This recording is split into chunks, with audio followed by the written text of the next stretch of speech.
লক্ষ টাকার লটারি জিতে অবশেষে কাশ্মীর গেল আখি, এমনই গুঞ্জন এখন সোশ্যাল মিডিয়াতে শোনা যাচ্ছে। রিসেন্টলি আখি দেশ ছেড়ে বিদেশ ভ্রমণে বেরিয়েছে, আর এরপরে সোশ্যাল মিডিয়াতে গুঞ্জন শুরু হয়েছে আখি নাকি লটারি পেয়েছে। তাই তো আখির ভাগ্য খুলে গেছে এবং তাই তো দেশ ছেড়ে বিদেশে এখন ভ্রমণ করছে আখি। বলতেই হবে, আহাদের সংসার থেকে আখি চলে এসেছিল ভাগ্যিস, তাই তো আখির কপালটাই খুলে গেল। যেমন আখি একের পর এক প্রমোশনের কাজ করছে, তেমনি কিন্তু আখি এখন বেশ ভালো টাকা পয়সা ইনকাম করছে। তাই তো আখি তার স্বপ্নটা অল্প দিনেই পূরণ করতে পারলো। আহাদের সংসার থেকে চলে এসেছে 1 বছরও হয়নি।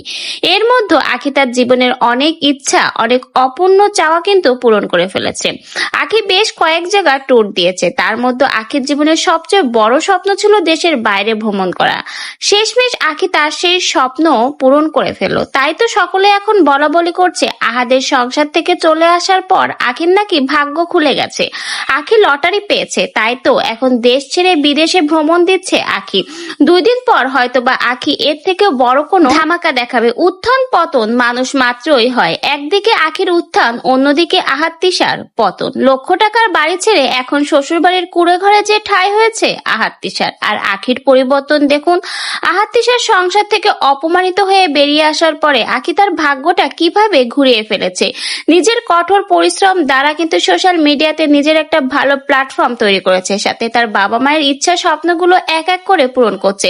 আর নিজের স্বপ্নগুলোর কথা কি আর বলবো, সেই স্বপ্নগুলো এখন আখি একের পর এক পূরণ করেই ছাড়ছে। বিভিন্ন জায়গা ট্যুরের শেষে এখন আখি শেষমেশ তার সবচেয়ে বড় স্বপ্ন দেশের বাইরে ট্যুর দেওয়া, সেটাও কিন্তু শেষমেশ পূরণ করেই ফেললো। এজন্য সকলেই বলছে আখির কিসমত, ভাগ্য খুলে গেছে, আখির লটারি লেগেছে। তাই তো আহাদের সংসার থেকে চলে আসার পর একের পর এক ধামাকা দিচ্ছে।